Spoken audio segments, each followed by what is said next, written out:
কোনো ঝান্ডা দরকার নেই।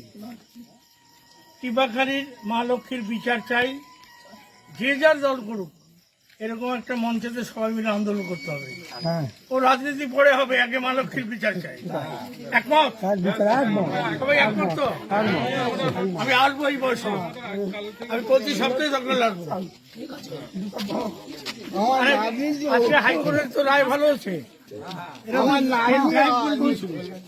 গায়েব করে দিয়েছিল। আজকে উকিলরা এসে এইখান থেকে অনলাইনে হাইকোর্টে কেস করেছে। এবার দিল্লি এইমস সেই হাসপাতালে পোস্টমর্টম হবে, আর পক্সো মামলায় কেস দিতে হবে। আর এদিকে আমাদের রাজ্যের মুখ্যমন্ত্রী বলছে তো সামান্য ঘটনা কিছু না, রোজই ঘটে। এরকম 9 বছরের একটা শিশু, আমি 40 বছর সুন্দরবনে, রাজনৈতিক ঝামেলা অনেক হয়েছে, কিন্তু এরকম হয়েছে ঘটনা কোনোদিন?